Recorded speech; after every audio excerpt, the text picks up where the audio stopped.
Buong karangalang inihahandog ng DZRH para sa bagong milenyo ang isa pang magandang dula mula sa panulat at direksyon ni Salvador M. Royales. May pangako ang bukas. Kung naging ama at ina man siya, sa'yo lang yun. Pero sa akin, hindi. Araw-araw para akong namamalimos ng pansin, nangihingi ng atensyon. Kaya alis na lang ako. Hirap na akong pakibagayan siya. Habang inaabot ko siya, lalo naman lumalayo. May pangako ang bukas. Kasaysayan ng mga kaluluwang lupaypay na ang pusong hapong-hapo sa tindi ng malabis na pagdurusa. Subalit sa kabila ng lahat, huwag kalilimutang paglipas ng isang dapit hapon ay sisikat ang araw na magsisilbing tanglaw sa sinumang tinakasan na ng kawalang pag-asa. Dahil sa likod ng mga hinagpis ay may naghihintay na ligaya. Sa bawat kabiguan ay may makakamit na tagumpay, laki pang pangarap na sa bawat himaymay ng laman ay muling mabuhay ang dugong nananalaytay sa mga ugat at unti-unting mauusal ang mainspirasyong mga katagang. May pangako ang bukas. May pangako ang bukas. Isa na namang natatanging dulang pangradyo na inyong aabangan at kalulugdan, mag-iiwan ng mga magagandang halimbawa at aral.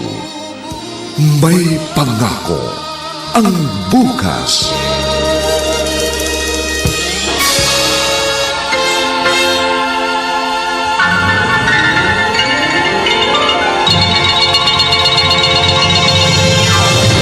Huwag niyo raw po ako. Bilang advisor ng graduating class na kinabibilangan mo, Alvin, gusto kong ako ang unang bumati sa'yo. Ano pong ibig niyong sabihin? Ikaw ang magiging class valedictorian ng batch ninyo sa darating na graduation. Congratulations! Totoo po, ma'am? Proud na proud ako sa'yo. Hindi lang bilang advisor, kundi bilang tiyahin mo rin. Second cousin kami ng tatay mo, kaya pamangkin din kita. Proud ako sa'yo. Salamat po, ma'am. You deserve it, Alvin. Bukod sa matalino, masigasig ka rin mag-aral. Maraming teachers sa school nito nang sasabing, malayo ang mararating mo. Salamat po, ma'am. Sabi ko nga sa pinsan mong si Tonet, parang anak na ang turing ko sa'yo. Mabuti pa po kayo, ma'am. Nagsasalita kayo ng ganyan. Pero ang tatay ko po, kahit ano pong gawin ko, hindi ko po siya mapasaya. Ramdam ko pong malamig siya sa akin.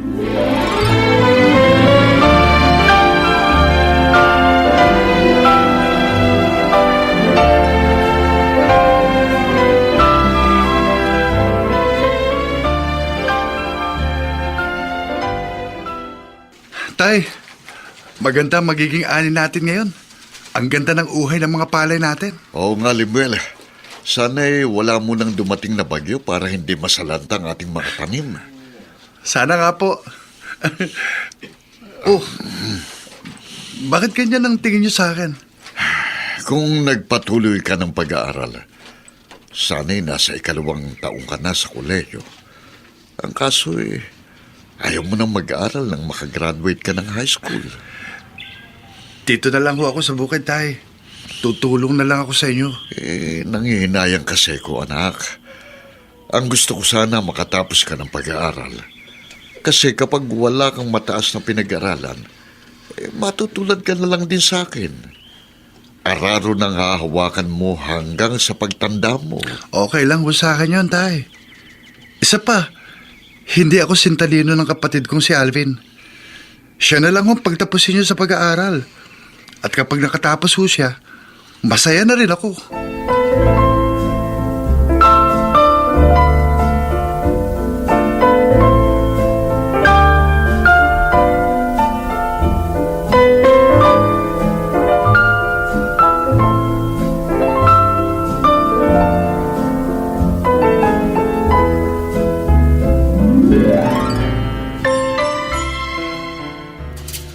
Itay, mabuti po narito na kayo sa bahay.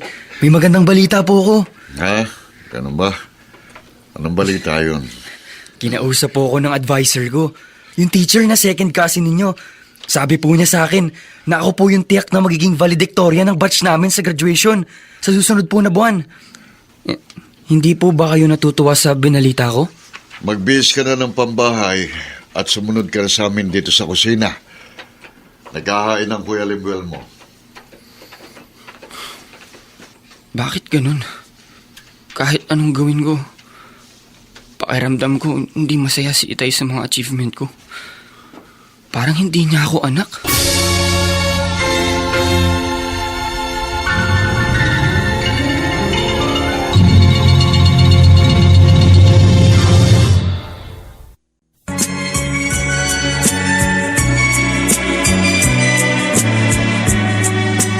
At ngayon, balikan natin ang tampok na kasaysayan sa ating dulang. May pangako ang bukas.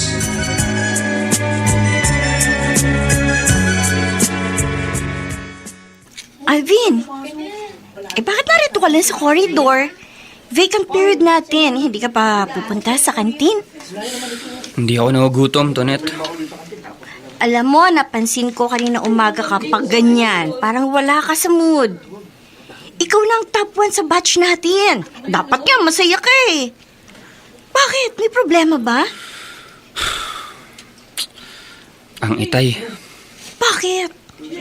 Ano problema mo sa tatay mo? Mabait naman si Q6 to ah. hindi ko siya maabot. Wow! Ang lalim nun ah.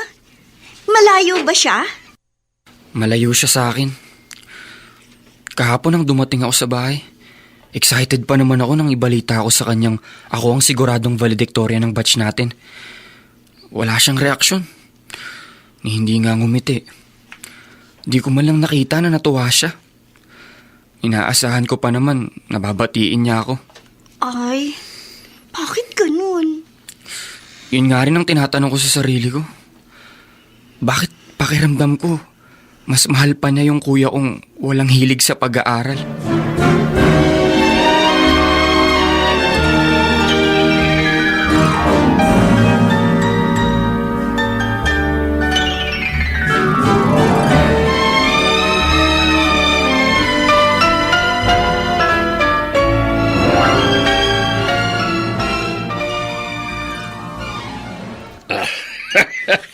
Pare Sixto, sa sarap ng kwentuhan natin Hindi natin napapansin na ngalahati na pala natin ang malaking bote ito ng lambanog.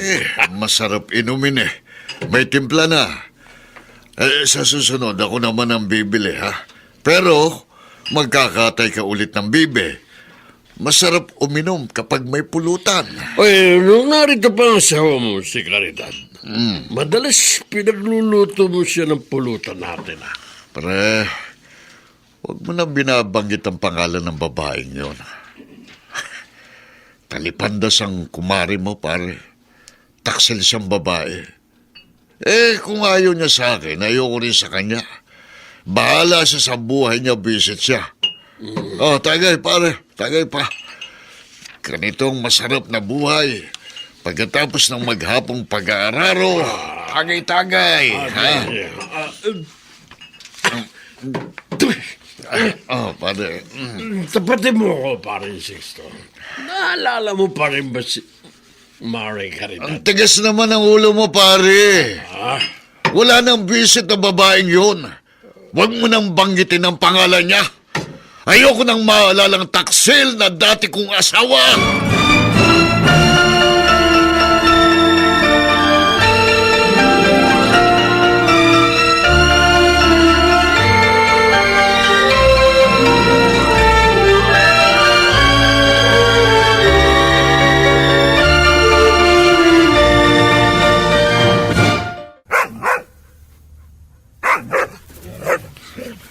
Mag-aalas 10 na ng gabi, hindi pa rin umuwi ang Itay. Ayun, may kinahula ng aso ng kapitbahay. Si Itay na siguro. Ang iniingat-ingatan ko. Kaisa-isang bikini mo.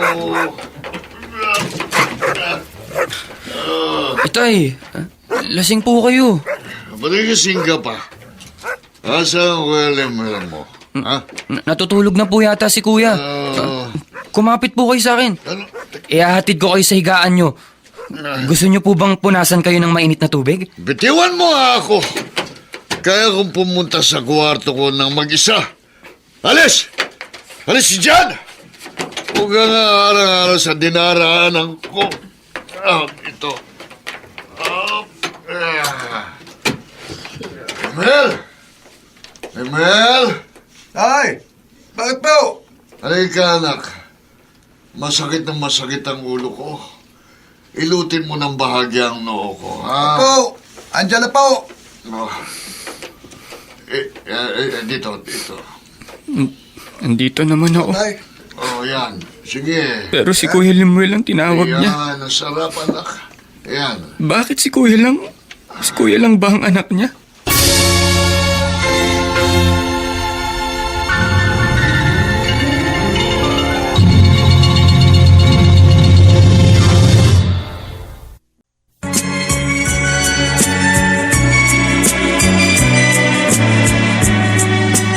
At ngayon, balikan natin ang tampok na kasaysayan sa ating dulang.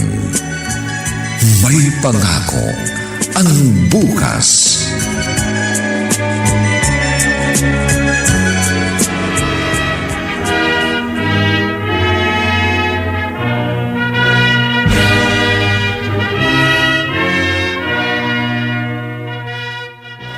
Alvin, congratulations! Ang ganda ng valedictory speech mo. May mga umiyak pa habang pumapalakpak. Oh, ba't parang may iiyak ka rin? Hindi po dumating ang itay dito sa school, sa graduation ko. Hindi niya ako pinanood sa pagtanggap ko ng medalya bilang class valedictorian. Pagpasensyahan mo na lang ang itay mo. At saka, nariyan naman ang tiyayoli mo. Yun nga ang sabi ko sa kanya, pinsan. Sabi ko wag na siyang malungkot. Hindi na siya nasanay sa itay niya, oo. Kung busy ho siya, maiintindihan ko. Pero wala naman siyang mahalagang gagawin. Baka nga po, nagiinom lang sila ngayon ni Ninong Carpio. Tama yung sinabi ko. Alam mo, nung naglalakad ako kanina papunta rito sa school, ayun, nakita ko si Carpio nag-iihaw ng dalag. Ang itay mo naman, aligaga sa pag-aayos ng maliit na mesang gagamitin nila ng kumparing niya. Ay, siya tama na. Huwag ka nang umiyak. Huwag mong palungkutin ang isang araw na dapat ay masaya ka. Ang importante, tapos ka na ng high school at magkukuleyo ka na sa susunod na pasukan. Paring Sixto, Pare. wala akong bala kanina na yayain ka uminom eh. Alam ko kasi ngayon ang graduation ng inaanak ko si Alvin. Pare, matutuloy ang graduation ng inaanak mo kahit wala ako ba? Ano ba yan? Napapansin ko pa, bakit parang malamig ang pakikitungo mo kay Alvin? Samantalang siyang nagpapanik ng karangalan sa bahay niyo. Mula elementarya, lagi siyang personor. Gwapo pa. Konsorte nung nanalong Miss High School. Pero tingin ko, bakit parang mas kinikilingan mo, panganay mo si Limuel? Pare, masarap itong dalag na inihaw mo pero kulang sa anghang sa usawa natin. Problema ba yan? Di dagdagan natin ang sili. Pero, Pero ano? Ano? tagaya mo muna ako. Bago ko kumuha ng sili sa likod bahay namin. Sige. Kumbaga, one for the road. Pare? Sige. Kampay, pare! Kampay!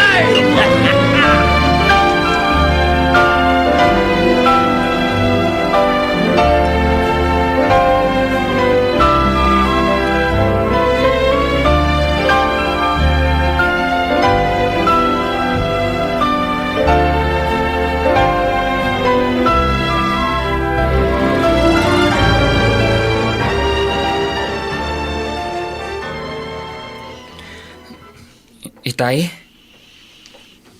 Oh, ano yun, Alvin? Pag uwi ko po kahapon galing sa graduation, tulog na po kayo. Kaya ngayon ko na lang po bibigay sa inyo ang mga medal na natanggap ko. Bakit mo pa ibibigay sa akin? Ayun ang pako sa dingding. Isabit mo dyan ang mga medalyang yan. Kahilera ng ibang pang medalya. Sayang po, Tay. Hindi niyo po napanood ang graduation ko. Nag-speech po ako.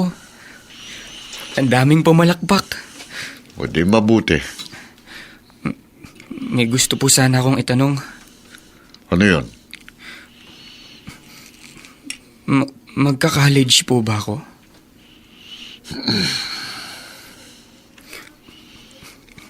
Bakit po ayaw niyong magsalita? Nangangako naman po ako. Pag nakatapos po ako, tutulungan ko po kayo. Patitigilin ko na po kayo sa pagsasaka pag may maganda na akong trabaho.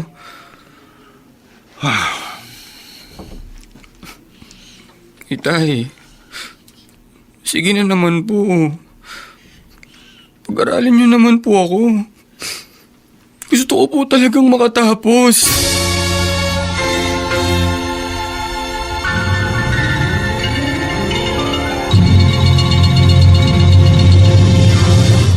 Kayo.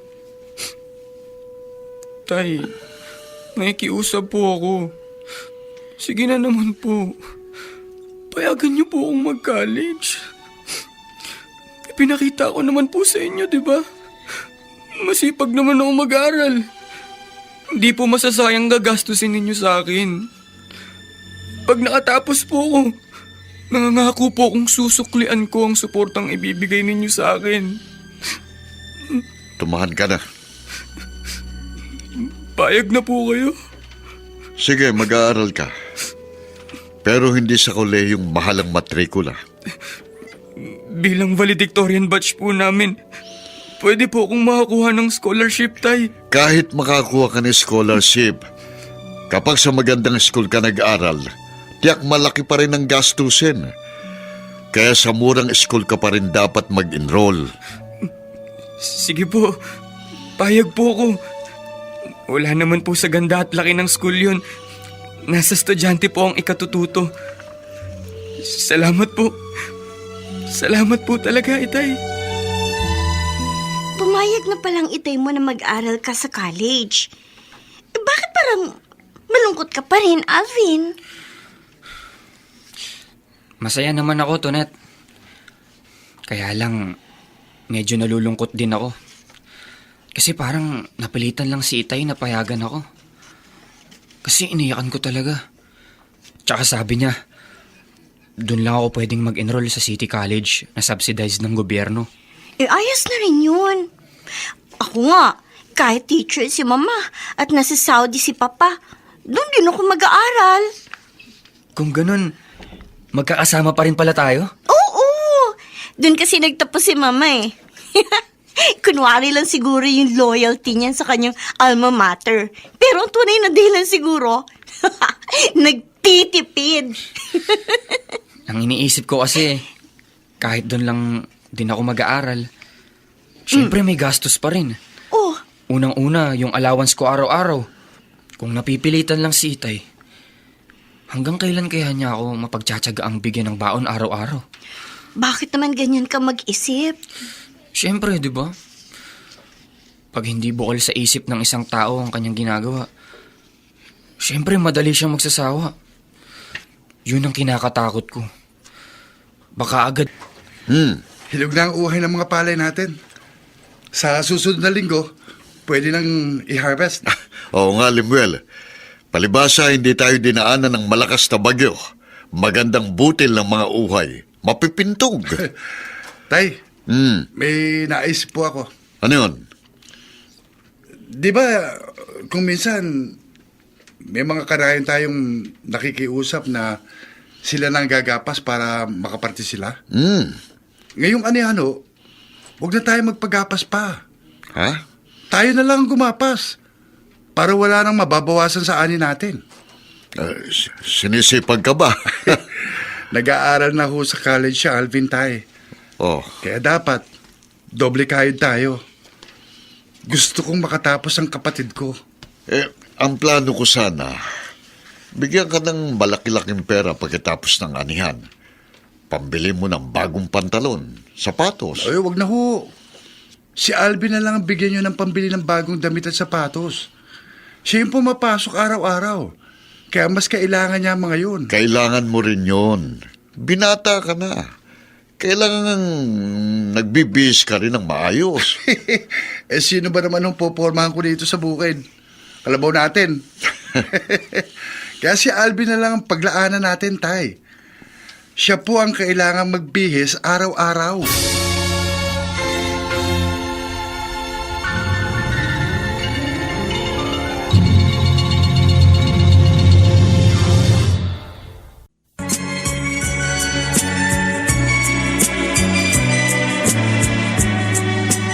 At ngayon, balikan natin ang tampok na kasaysayan sa ating dulang. May pangako ang bukas.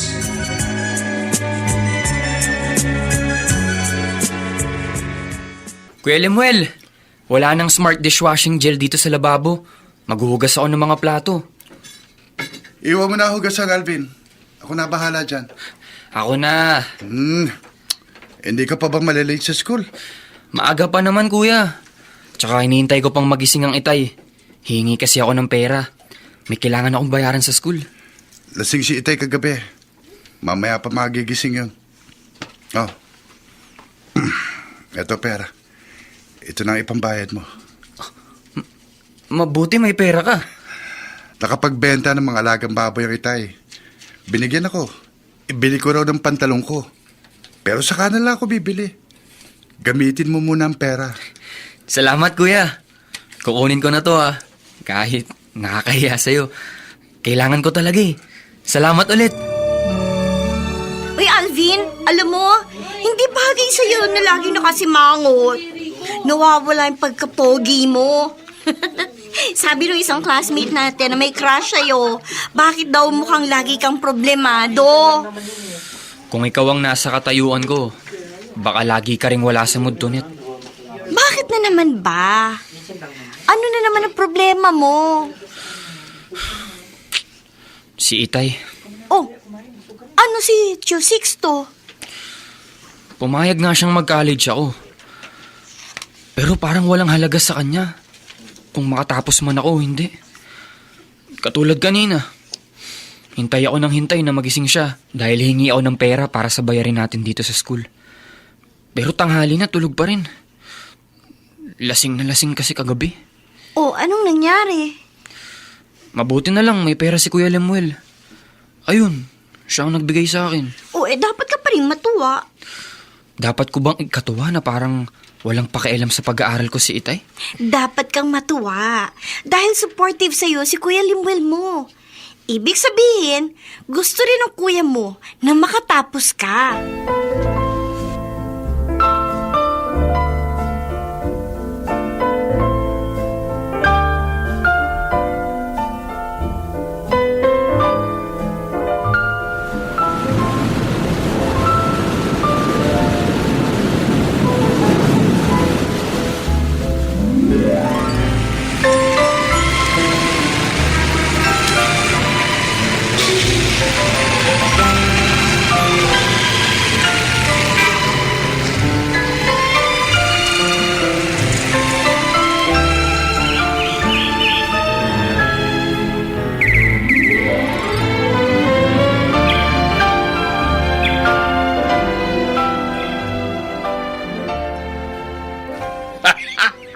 Ang bilis talaga ng panahon, ano? Para yung Sixto. Abe, ilang taon na ba na lagi tayong ganito na pagkatapos ng trabaho natin sa bukid, lambanog ang pagtanggal ng pagod natin? Oo nga, paring Carpio. Kung nag-ipon siguro tayo ng bote ng lambanog, baka sindami na ng sako-sakong palay.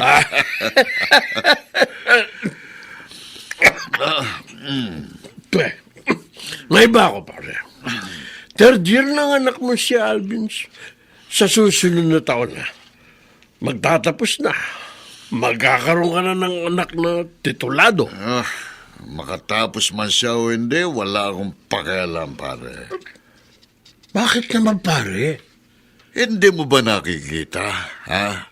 Sa dalawang anak ko, yung inaanak mong kamukha ng talipandas niyang ina.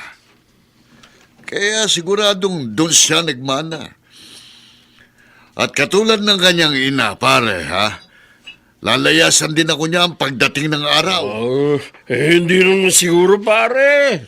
At tingin ko mabait naman yung inaanak ko eh. Kung ano ang puno, yun din ang bunga. Kaya katulad ng kanyang ina, ililibre rin ang inaanak mong sarili niya sa hirap. Tingnan mo ako, pare. Tingnan mo ako, ha? Di ba, iniwan ako. Oh. Iniwan ako ng gagang babaeng yun at sumama siya sa iba.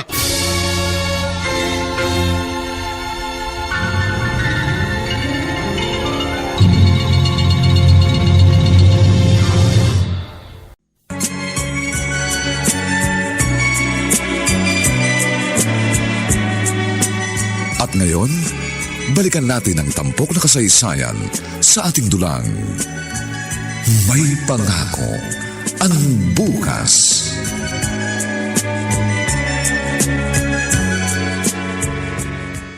Ma, naawa ko kay Alvin kung minsan.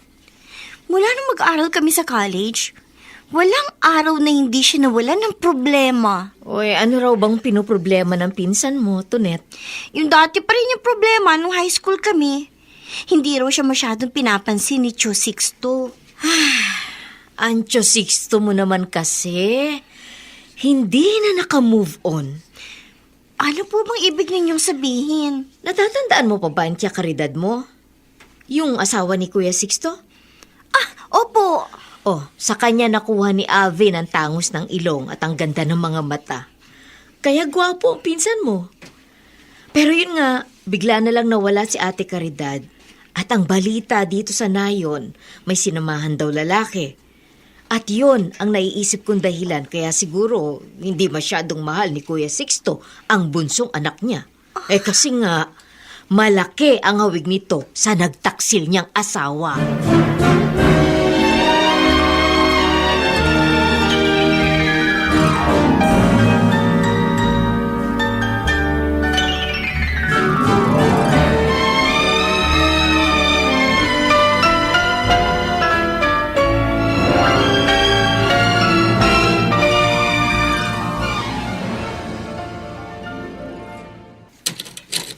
Oh, Alvin. Magandang umaga po, Chayoli. Napasyal ka rito sa bahay ko. May kailangan ka ba? Halika. Pasok ka. Doon tayo mag-usap sa loob. May kailangan nga po ako, Chang. Nakakahiya naman po. Abay, huwag ka mahiya sa akin. Hindi ba nga sinabihan na kita noon na kung ano man ang maitutulong ko, pumunta ka lamang sa akin. Ano bang problema? May babayaran po ako sa school namin. Medyo malaki po eh. Nang sabihin ko kay Itay, parang walang narinig. Umalis at pumunta sa bukid nang di man lang ako kinausap. Siguro wala siyang pera. Pero madalas ko silang makita ng ninong mo. Laging magkatuwang sa pagtotoma ng lambanog. Anak lang po ako, Chang. Hindi ko kayang punahin si Itay sa ginagawa niya. Ay, siya. Huwag ka naman lungkot. May naitatabi akong pera. Magkano bang kailangan mo? Ay, nako. Ang gwapong pinsan ko. Kunot na naman ang noo. Ano na naman ang problema mo? Parang nakakapagod ng mag-aral pag ganito ng ganito, Tonet. Oh, nag-emote ka na naman. Bakit ba? Araw-araw, para akong namamalimos ng baon kay Itay. At yung kailangan nating bayaran, alam mo ba kung kanino pa ako nanghiram ng pera? Kay Chayoli. Sa matandang dalagang tiyahin ko. Mabuti naman lagi may perang tita mong yun. Di ba mananahe lang yun? Kasi nga, dalaga naman siya. Tsaka matipid. Ayun, nakakaipon siguro kahit paano. Pero sa bahay namin, naaasar na talaga ako. Lalo na kay Itay. Pero mabait naman si Kuya Limuel mo sa'yo, hindi ba? Oo nga, mabait sa akin si Kuya Lemuel. Pero nakakaasar pa rin. Pakiramdam ko kasi silang dalawa lang ang nagtuturingang magkadugo. Parang hindi ako anak ng Itay. Parang ampun lang ako. Alam mo, may nasabi sa akin ng mama ko eh. Tungkol saan? Tungkol sa pagiging malamig sa'yo ni Tio Sixto. Kamukha mo raw kasi si Tia Caridad. Kaya siguro, yun daw ang dahilan. Kaya hindi ka masyadong mahal ng tatay mo. Sa totoo lang, naisip ko na rin yan, Tonet. Pero mali yun. Hindi niya ako dapat kagalitan dahil kamukha ako ng nanay ko. Magkaibang tao kami ni Inay. Iniisip siguro ng itay mo. Iiwan mo rin sila pagdating ng araw. Pag ganyan siya ng ganyan, baka nga yan ang gawin ko. At hindi niya ako masisisi sakaling ang dumating ang araw na yun. Kasi hindi ko maramdamang mahal niya ako bilang anak. Si Kuya Lemuel lang ang mahal niya.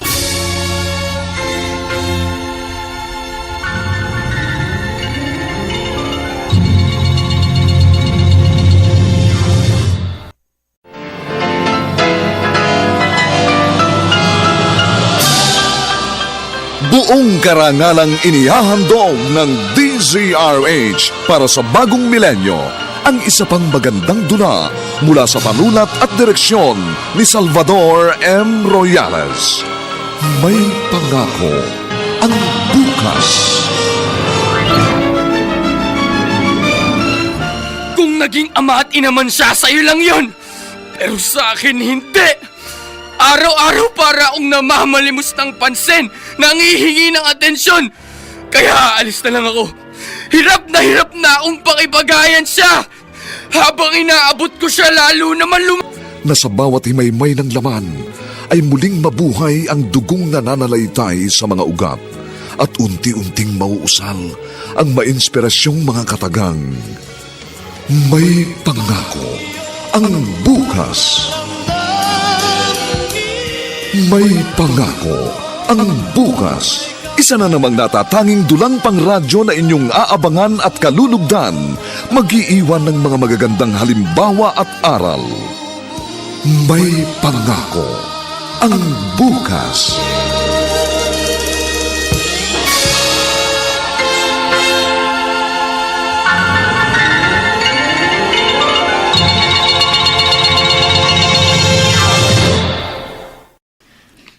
Hindi ko mapaniwalaan niyang ikinukwento mo.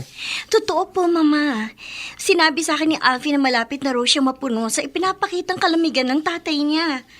At pag napuno raw siya, baka nga umalis na lang siya sa bahay nila. At saan naman siya pupunta?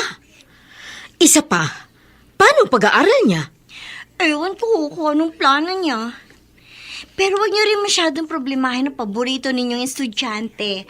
At least, nakakatagal pa naman siya kay Tio Sixto. Hindi lang paboritong estudyante ang pinsan mong si Alvin. Bali pamangkin ko pa rin siya. Kasi mag-second cousin kami ng tatay niya. Kaya concern ako sa kanya. Eh bakit nga po ba ganun si Tio Sixto kay Alvin? O di ba nga ikinuwento ko na sa'yo? Hula ko lang naman yun. Ay, sana nga magkita kami minsan ni Kuya Sixto. Papayuhan ko siya. Mama, ha? Huwag niyo sabihin na may mga ikinukwento sa akin si Alvin. Magagalit sa akin yun. Oo. Alam ko naman ang dapat kong sabihin at hindi. Kaya huwag kang mag-alala. Hindi malalaman ni Kuya Sixto kung sino nagkwento sa akin ng plano ng bunso niyang anak.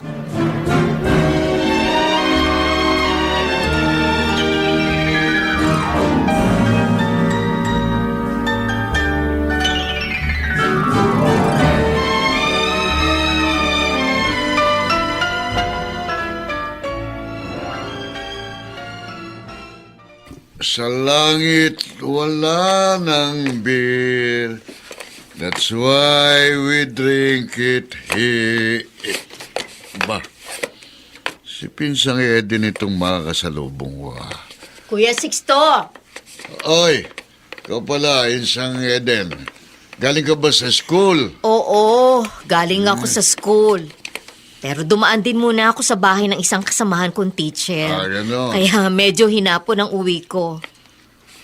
Magkaklase pa rin ang mga anak natin. Malapit na silang graduate. Hayaan mo siyang graduate.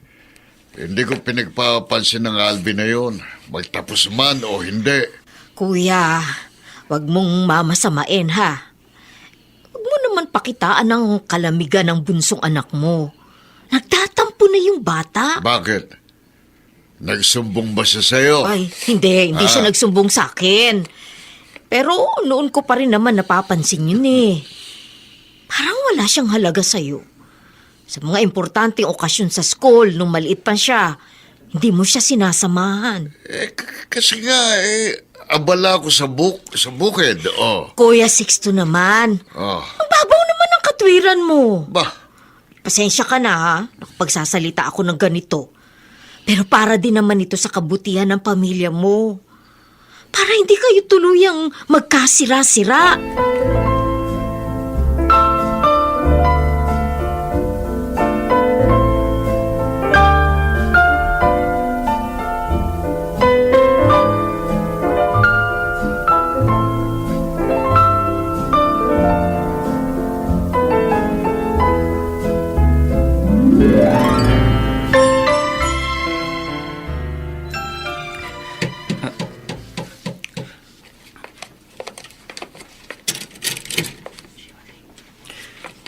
Ako ho ulit, Chayoli. Natanong ko sa bintana na paparating ka. Kaya hindi na ako nagulat ng pagbuksan kita ng pinto. Halika. Pasok ka. Kasi po... Alam ko na. Pero ang problema mo ano? Opo, hindi na po ako nagsabi kay Itay. Tsak na sermon at reklamo na naman ang ibibigay niya sa akin pag nanghingi ako ng allowance. Kaya dito na lang po ako sa inyo pumunta. Oo, ako tama lang yung ginawa mo. Sinabihan naman kita, hindi ba? Na kung may kailangan ka at walang pera ang tatay mo, di sa akin ka pumunta. Bilang tiyahin mo, lagi ako nakahandang tulungan ka.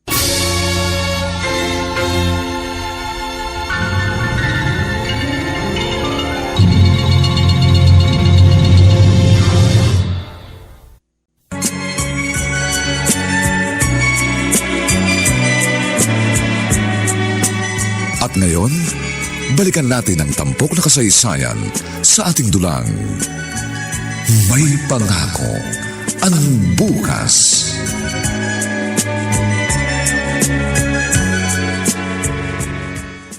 Demel, tapos na akong magkape. Maiwan na kita, ha? Pupunta na ako sa bukid. Hindi niyo ako sasama sa bukid, Day. Napakatindi ng init ngayon. Kaya ako na lang munang magtatrabaho sa bukid natin. Dito ka na lang sa bahay. Magpahinga ka na lang muna. Baka kasi sumama na naman ang pakiramdam mo tulad ng isang araw. Kawawa naman ho kayo. Wala kayong katulong. Ayos lang ako. Sige ho. Kung yun ang gusto nyo, papaiwan na lang ako dito sa bahay. Maglalaban na lang po ako ng maruruming damit natin. Sasama ko na yung damit ni Alvin. Kung maglalaba ka, yung damit lang nating dalawang labhan mo. Iwan mo yun sa kapatid mo. Kaya nga hindi kita isasama sa bukid para hindi ka mapagod Tapos Hayaan nyo na ho yun. Pride Barretta naman ang gamit kong sabon Mabula. Kaya mahusay magpalinis ng damit sa konting kuskus lang. pinamimihasa mong Alvin na yun. O sige, hindi siya senyorito dito sa bahay. Huwag kang magpapaatsoy sa bulsong kapatid mo.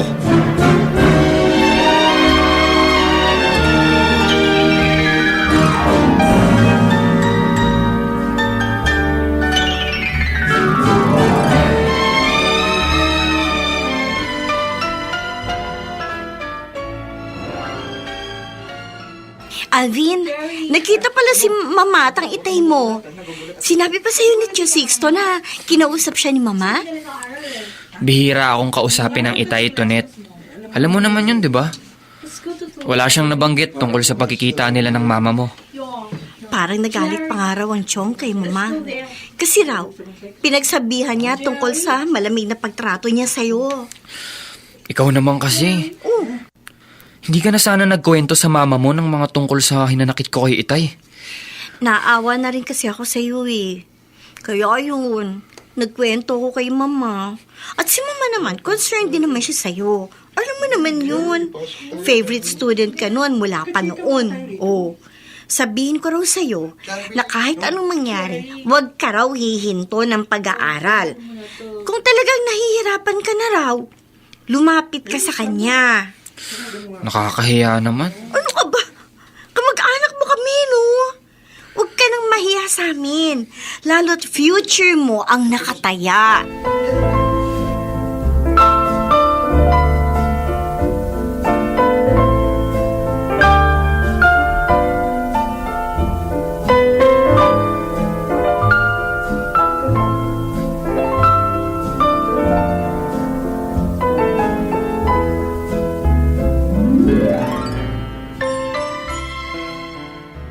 Alam mo, paring Carpio, nararamdaman ko parang may nagsusulsul kay Alvin. Anong nararamdaman mo sa inaanak ko, parang Sixto? Malaki nang ipinagbago ng inaanak mo. Habang nalalapit ang pagtatapos sa koleyo, parang nagsisimula ng lumaki ang ulo.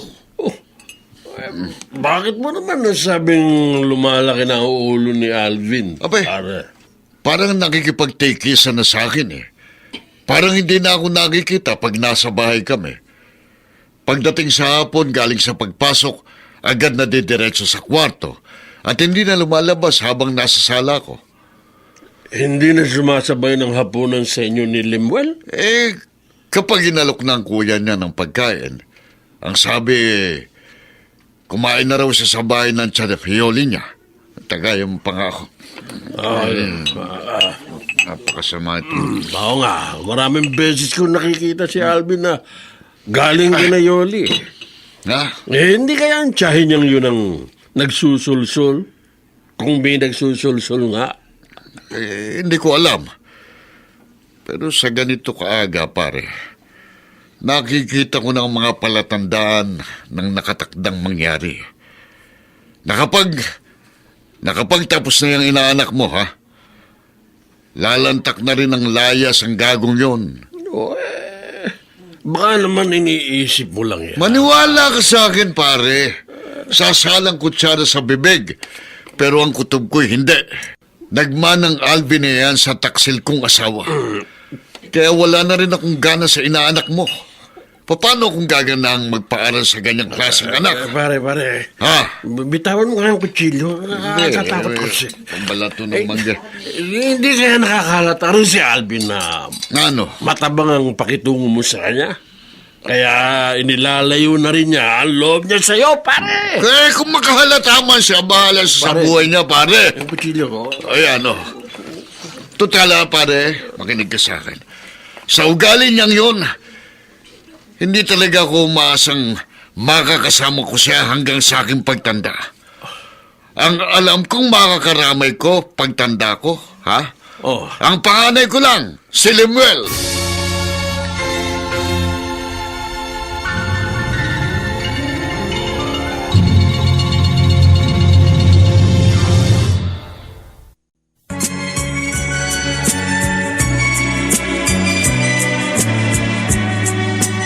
At ngayon, balikan natin ang tampok na kasaysayan sa ating dulang.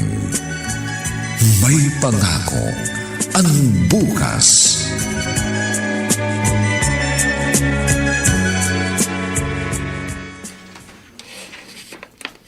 Alvin, bakit nag-iimpake ka ng mga damit mo? Aalis ka ba? Doon na ako titira kina Chayoli, Kuya Limuel. Parang tau-tauhan na naman ako dito sa bahay natin. Sino nagsabi sa'yo tau-tauhan ka dito? Hindi na kailangang may magsabi pa sa akin. Ramdam ko yun, kuya. Kitang-kita ko sa kilos at pagtrato ng Itay sa akin. Pakiramdam ko parang ikaw lang ang anak ng Itay. Parang ibang tao ang turing niya sa akin. Ano pa yung pinagsasabi mo? Kita mo nga pinag-aaral ka pa sa college. Pinag-aaral niya nga ako. Pero parang napilitan lang siya. Hindi ko makita ang totoong suporta niya sa pag-aaral ko. Hindi sapat sa isang estudyante na makapag-enroll lang. Dapat naroon lagi ang pag-alalay sa akin sa mga gastusin. Hindi yung parang lagi akong namamalimos sa kanya pag nangangailangan ako ng pera. Siguro natataon lang nagipita Itay. Huwag mo na siyang ipagtanggol, kuya. Hindi ko sa...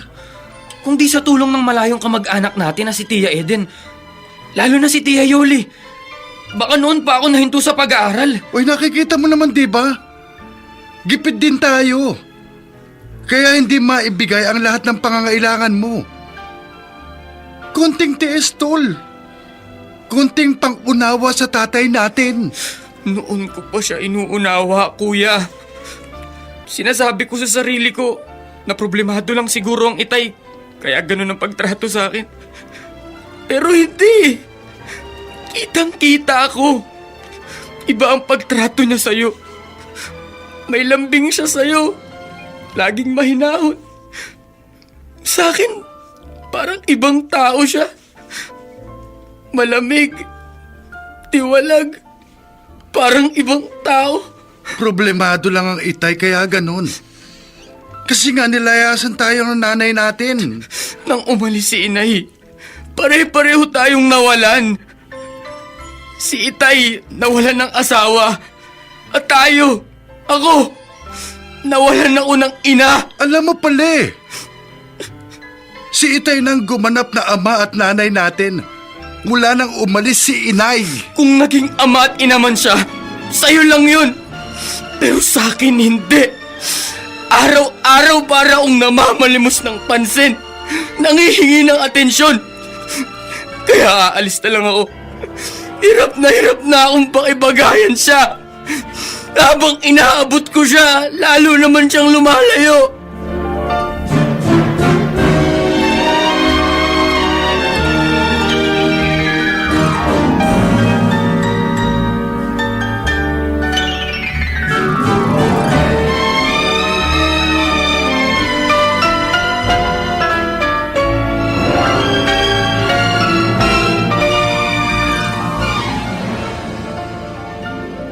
Kung talagang nahihirapan kang pakisamahan ng tatay mo, abay di sige. Dumito ka sa akin, Alvin. Salamat po, Chayoli. Ito ang magiging kwarto mo, ha? Alam mo, ito ang dating silid ko. Nang mamatay ang mga lolo't lola mo, lumipat naman ako doon sa kwarto nila. Kaya matagal itong nabakante. Ngayon pong umalis na ako sa puder ng Itay, problema ko po ang pag-aaral ko. Huwag kang mag-alala. Ako na ang bahala doon. Ay, total, mahigit 1 taon na lang naman at magtatapos ka na. Mairaraos na natin yung mga pangangailangan mo hanggang makagraduate ka. Salamat po, Chayoli. Salamat po. Napakalaking tulong po nito. Hayaan po ninyo. Maubos man po ang kaunting savings nyo. Pag nakatapos po ako, babayaran ko po lahat yun. Pangako po yun. Alvin, pamangking kita. Kaya hindi ako naghihintay ng bayad. Kung maalala mo ko pagdating ng araw na may trabaho ka na, edi salamat.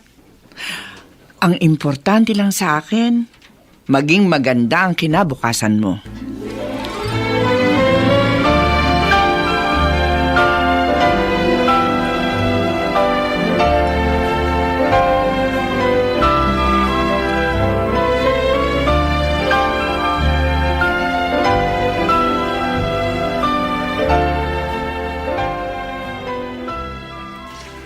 Tay, pinipigilan ko po si Alvin pero hindi nagpaawat. Umalis pa rin siya.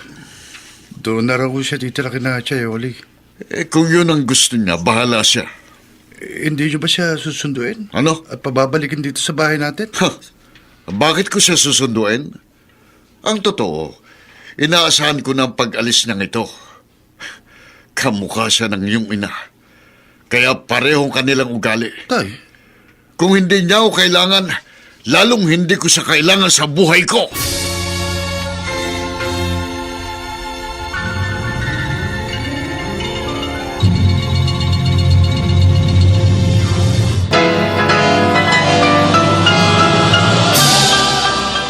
Buong karangalang inihahandog ng DZRH para sa bagong milenyo ang isa pang magandang dula mula sa panulat at direksyon ni Salvador M. Royales. May pangako ang bukas.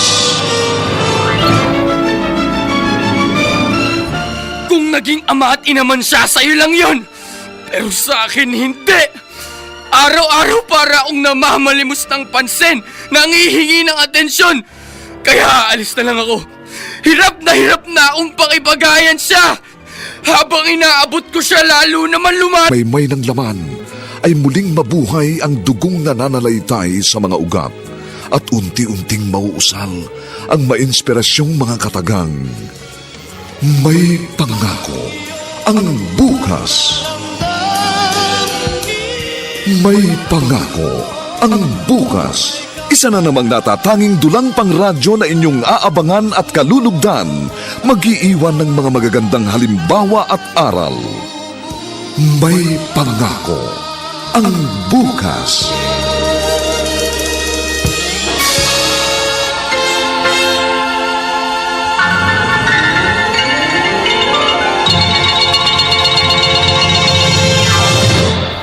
Alvin? Umalis ka na sa bahay niyo?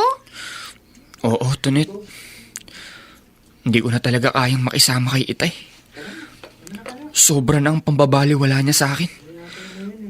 Kaysa masaktan ako araw-araw, minabuti kong umalis na lang sa amin. Saan ka nakatira ngayon? Kina Chayoli.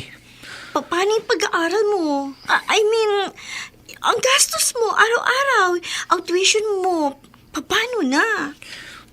Sabi ni Chayoli, siya raw ang bahala. Ang bahala ko nga, hihinto muna ako at maghahanap ng trabaho. Plano kong saka na lang tapusin ang pag-aaral ko. Pero sabi ni Chayoli, may kaunti raw siyang ipon. Swerte ka, mabait sa yung tiyahin mong yun. Kahit naman noon pang maliliit kami, pag nagigipit kami, siya yung tumutulong sa amin. Natatandaan ko noon, nang magkasakit ang Itay. Siya rin ang nagpahiram ng pera sa amin. Anong sabi ng itay mo ngayong doon ka na nakatira sa tiyahin mo? Hindi ko alam kung anong naging reaksyon ng Itay. Pero malamang, natuwa pa yun na umalis ako sa amin. Noon ko pa nararamdamang sukang-suka siya sa akin. At ako rin, napuno na ako, Tunit.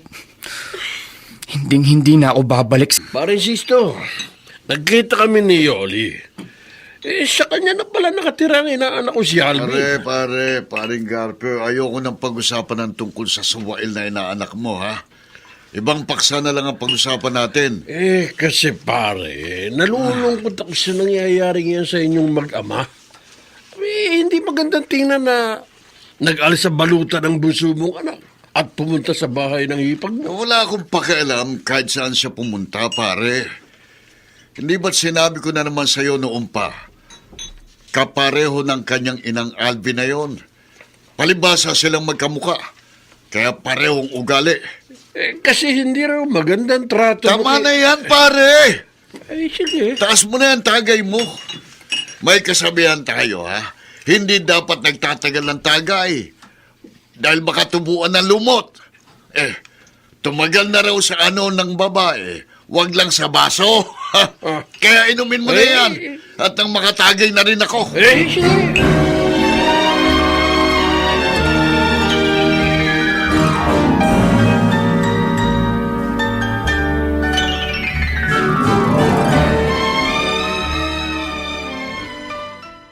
Oh, Alvin! Mabuti at nagkasalubong tayo dito sa kalsada. Kumusta ka na? Mabuti naman po, Tita Eden. Sigurado ka? Mabuti ang kalagayan mo? Opo. Oh, may kinuwento sa akin ang pinsan mo. Hindi ka na raw sa inyo nakatira. Totoo po yun. Ayoko naman po sanang gawin yun. Kasi ang lalabas, nagre-rebelde ako sa tatay ko. Pero hindi ko na po kayang pinapakita sa akin ng itay. Madalas po, kung nagkakasabay kami sa pagkain, parang hindi niya ako nakikita. Si Kuya Lemuel lang kanyang kinakausap. Parang invisible po ako sa bahay namin. Alam mo bang minsan, parang napikon din sa akin ang itay mo. Kasi pinagsabihan ko tungkol nga sa mga sumbong mo kay Tonet. Napuno na po ako. Ginagawa ko naman ang lahat para ma-appreciate ng itay. Pero parang baliwala sa kanya lahat ng pagsisikap ko. Kitang-kita ko po ang malaking pagkakaiba ng turing niya kay Kuya Lemuel. Parang si Kuya lang ang kanyang anak. Kaya silang dalawa na lang ang magsama. At ako, pag nakatapos ako, magsasarili ako at hindi na magpapakita sa kanilang dalawa.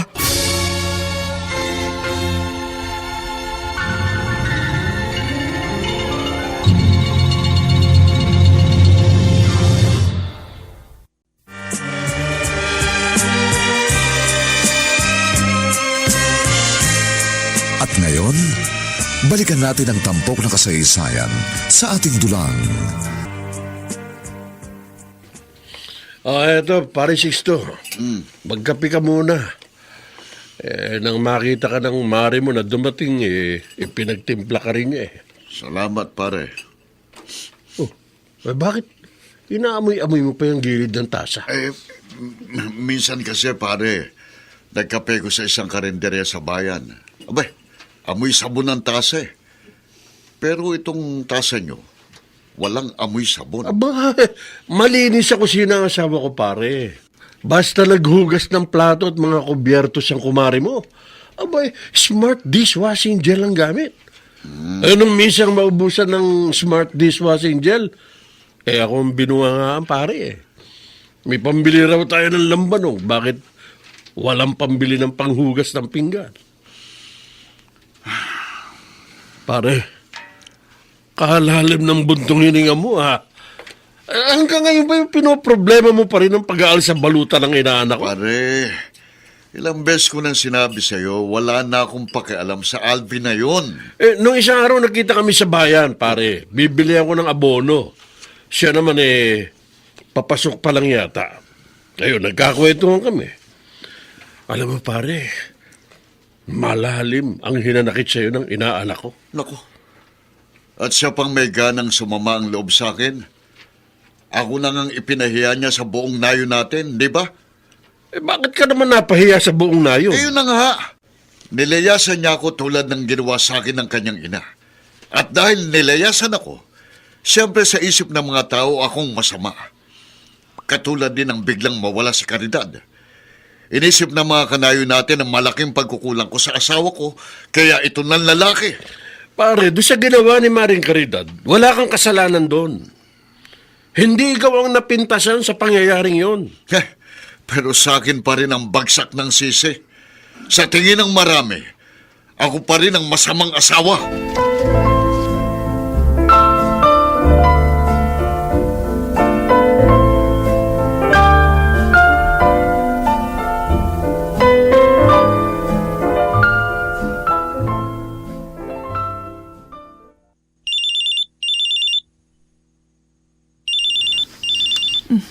Cellphone ko ba yung tumutunog? Ay, oo nga. Cellphone ko nga. Hello? Ikaw pala. Ay, oo. Mabuti naman. Ay, wala akong pinagsasabihan kahit sino. Oo, ginagawa ko ang lahat ng bilin mo. Kailan ka ba uuwi? Ganun. Sige, huwag ka mag-alala. Iniipon ko lahat ang perang pinapadala mo. Sige. Oy, mag-iingat ka dyan, ha? Okay, bye.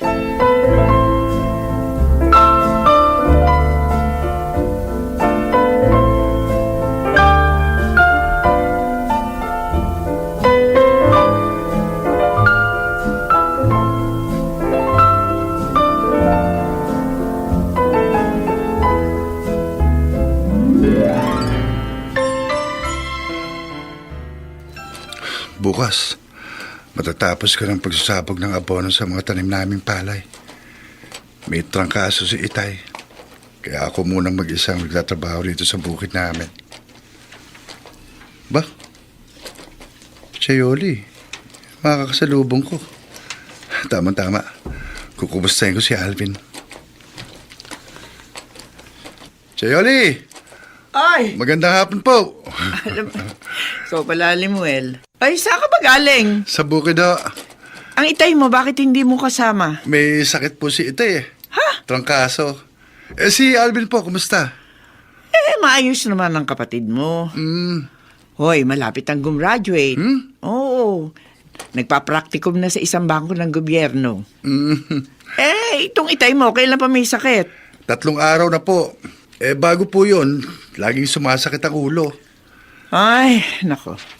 Humihina na resistensya niya dahil sa madalas na pag-inom. Kasama yung kumpare niya si Carpio.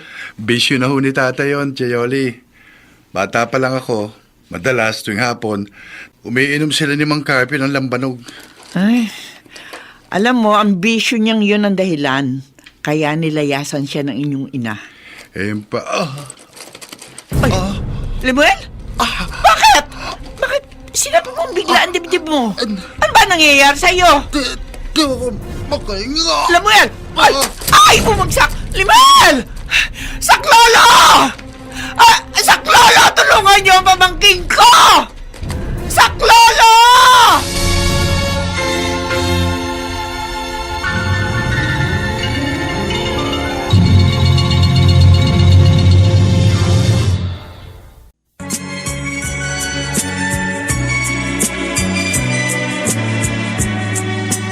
At ngayon, balikan natin ang tampok na kasaysayan sa ating dulang. May pangako ang bukas.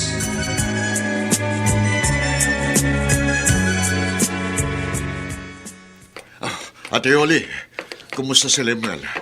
Ano nang lagay ng anak ko? Sixto, wala ka nang dapat ipag-alala. Ha? May malay tao na si Lemuel.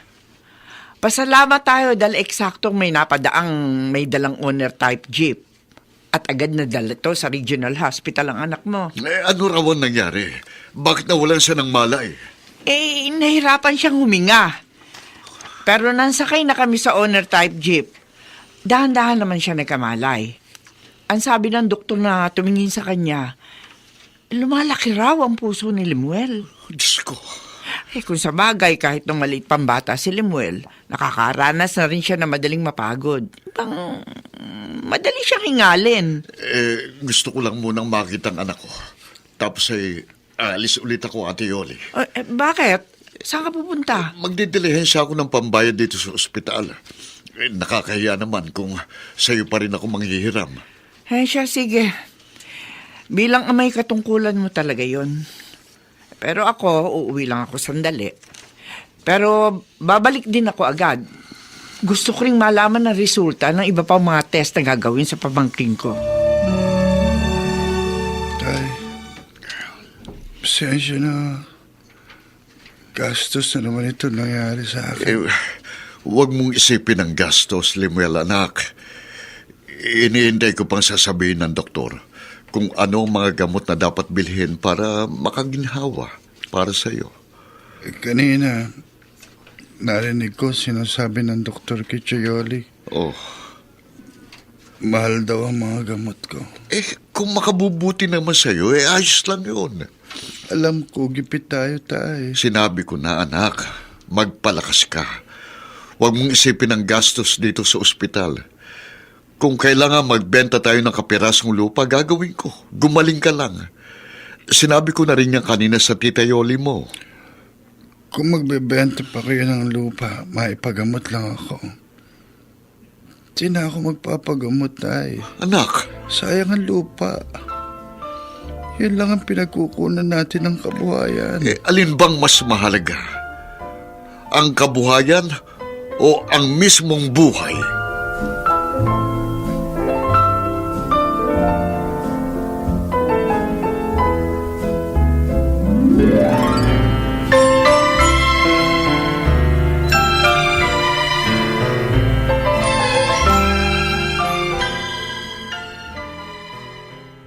Alvin, babalik ako sa ospital para tingnan ng Kuya Limuel mo. Hindi ka ba sasama sa akin? Gusto ko po sanang dalawin si Kuya Lemuel, Chayoli. Pero ayoko pong makita ang itay. Ay, kung sa bagay, hindi naman magtatagal sa ospital ang kapatid mo.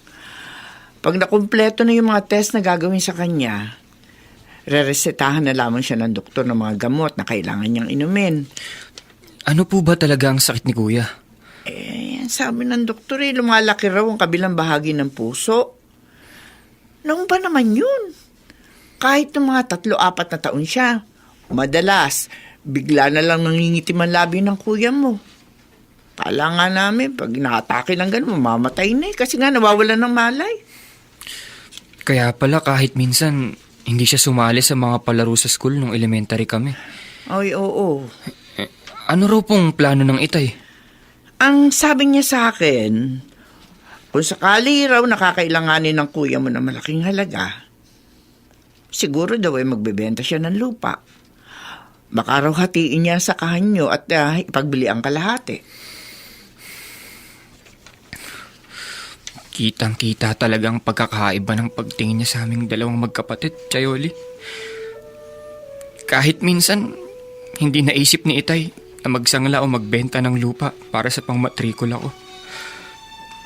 Pero sa pangangailangan ni Kuya Lemuel, handa siyang mawala ang lupang sinasaka niya. Talagang mas mahal niya si Kuya Lemuel kaysa sa akin.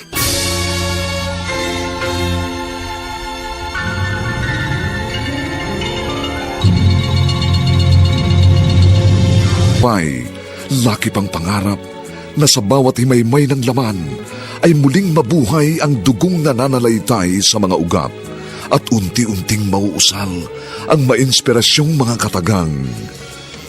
May pangako ang bukas. May pangako ang bukas. Isa na namang natatanging dulang pang radyo na inyong aabangan at kalulugdan, mag-iiwan ng mga magagandang halimbawa at aral. May pangako ang bukas.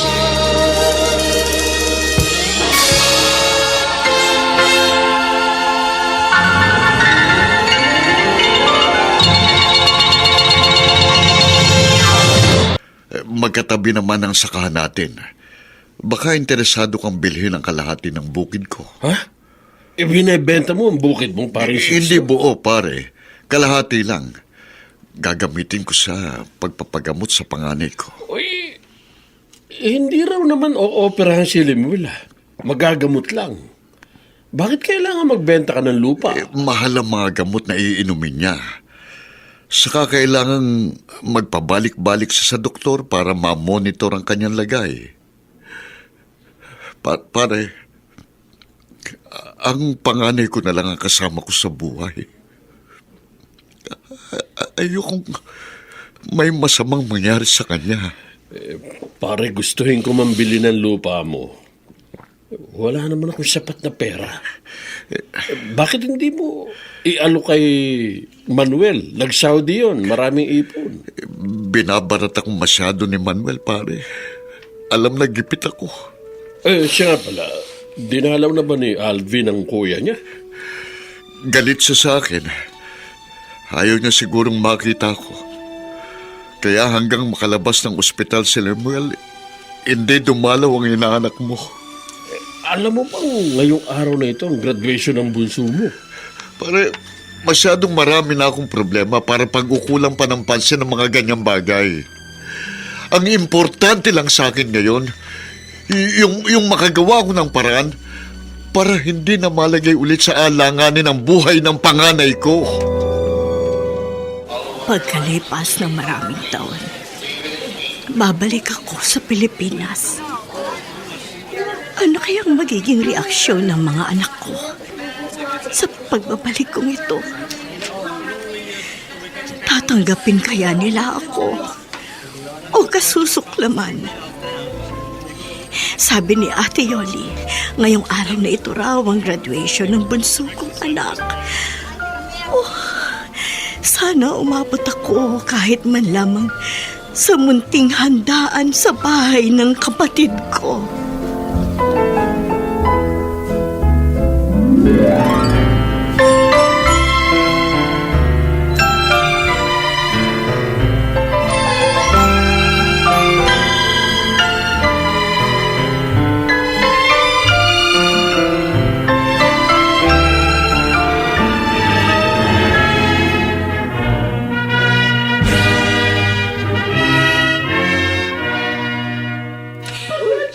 Alvin! Congratulations sa atin. Ang bilis ng araw, no? Graduate na tayo, pinsan. Oo nga, Tonet. Pagkatapos ng sapin-saping problema ko sa buhay, eto, nakapagsuot din ng itim na toga. Kaya magsimba ka bukas. Magpasalamat ka. At dapat, maging malambot din ang puso mo. Huwag kang nakikipagtikisan sa tatay mo. Yan din ang ipinapayo ko sa kanya, Eden. Hindi po kasi ninyo naranasan ang sama ng loob na naranasan ko sa puder ng itay. Kaya nakakapagsalita kayo ng ganyan. Kahit na, tandaan mo, ama mo pa rin si Kuya Sixto. Wala ka sa mundong ito kung hindi dahil sa kanya.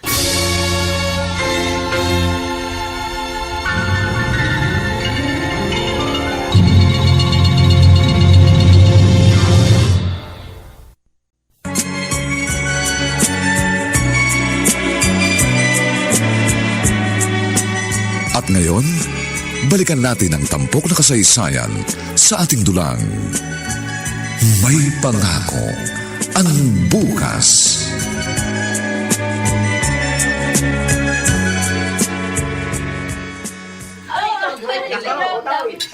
Hoy, kumain kayong mabuti, ha? Naku, ay huwag kayo mahihiyang bumalik. Maraming pagkain. Sinorpresa niyo po ako, Chayoli. Hindi ko alam na maghahanda kayo dito sa bahay. Espesyal ang okasyong ito para sa iyo, Alvin. Kaya naganda ako ng konti. At mamaya, ha? Baka may dumating kang isang espesyal na bisita. Espesyal na bisita? Oo! Sino po? Basta parating na siya. At pag nagkaharap kayo, ang ibig ko'y maging marespeto ka pa rin sa kanya. Tandaan mo, graduate ka na. Ang pagiging edukado ng isang tao ay hindi lang sa pagiging marunong niya tungkol sa kanyang kurso. Ang tunay na pagiging edukado ay yung hindi ka magiging basto sa kausap mo. Sino pa man siya.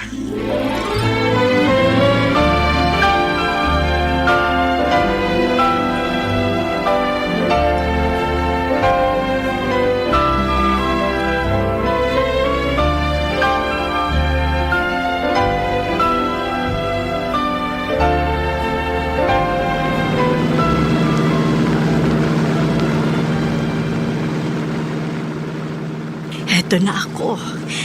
Malapit na ako sa bahay ni Ate Yoli. Sabi niya dito sa kanyang text, may kaunting handaan daw para sa graduation ni Alvin. O Diyos ko, 5 taong gulang siya nang iwan ko silang mag-ama. Mahigit 16 na taon ako nawala sa piling nila. Kinakabahan ako. Parang nararamdaman ko namumuhay sa akin ang mga anak ko. Ma'am, Baguio na po ito. Malayo ka po ba? Ay, hindi. Malapit na tayo, mamang taxi driver. Ayan. Yan, dyan sa harap ng bahay na yan. Ay, salamat. Oh, hetong bayad. Malaki ang sobra niyan. Sa iyo na. Salamat po, ma'am.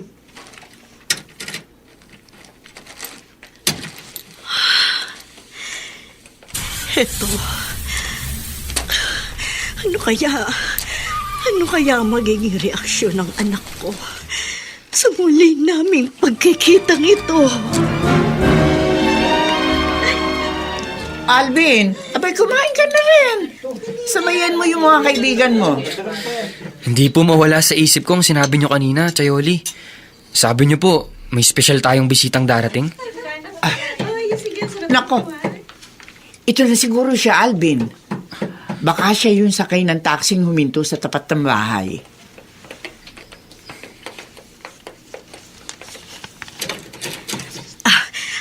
Ate Yoli. Ay, Caridad! Naku, tama ang dating mo. Halika. Pasok ka. Alvin,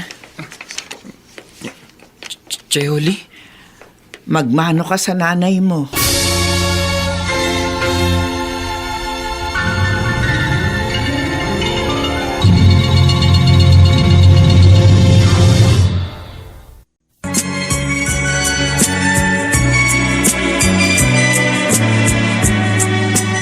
At ngayon, balikan natin ang tampok na kasaysayan sa ating dulang. May pangako ang bukas.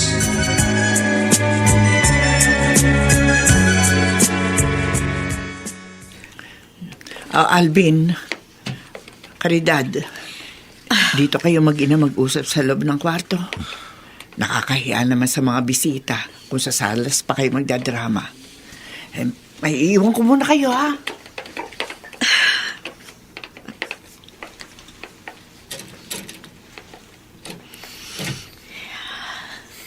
Alvin,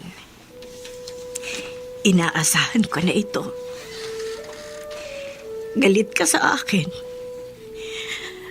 Pero hayaan mo akong magpaliwanag. Paano nyo ipaliliwanag ang pang-iiwan nyo sa amin nung maliit pa kami ni Kuya Lemuel? Paano nyo pangangatiwiranan ng panlalalaki nyo? Hindi ako ng lalaki. Kung hindi kayo ng lalaki, bakit nyo kami iniwan? Dahil walang pangarap ang itay ninyo. Kontento na siya na ganoon lang ang buhay natin. Yung nakakaraos lang. Ayoko ng ganong buhay. Ang gusto ko, umasenso naman tayo ng konti. Pero ang itay mo, wala ako nakikitang pagsisikap sa kanya. Laging ganun na lang. Pagkakatapos ng pagtatrabaho sa bukid, iinom sila ng alak. Ganun na lang palagi. Dapat kinausap nyo siya. Maraming beses ko na siyang kinausap tungkol doon.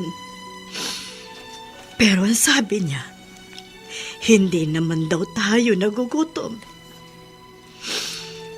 At hindi ako kontento sa buhay na hindi magsisikap kasi hindi naman nagugutom.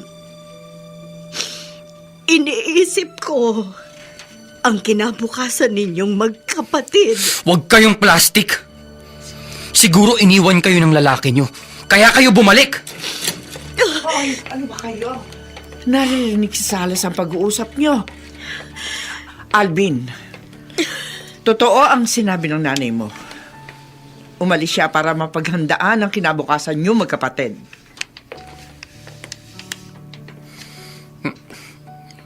Anong ibig niyong sabihin, Chayoli?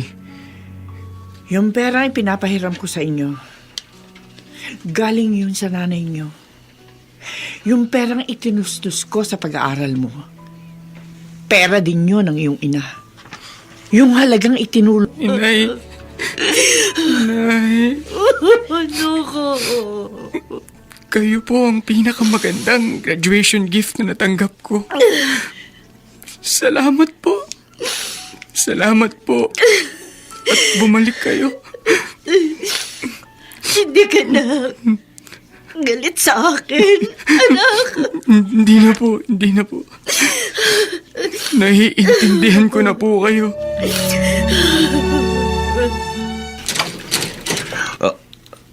Caridad? Alam kong galit ka sa akin, Sixto. Nakakarating sa akin ang chismis na kumalat dito sa nayo natin. Na sumama raw ako sa ibang lalaki. Kaya ako biglang nawala. Yun naman totoo, hindi ba? Ipinagpalit mo ko sa iba dahil hindi mo kayang tagalan ang hirap ng buhay sa piling ko. Lumayo ako dahil gusto kong maghanap ng magandang buhay. Pero wala akong lalaki. Kung ganon, saan ka naglagalag sa napakatagal na panahon? Nagpaalila ako sa ibang bansa para mapaghandaan ang pangangailangan ng mga anak natin. Ang pagpapaaral kay Alvin, ang pagpapagamot kay Limuel. Anong ibig mo sabihin? Galing lahat sa akin ang perang itinulong sa iyo ni Ate Yoli sa mga panahong nagigipit kayo. Si Ate Yoli ang sumasagip sa iyo.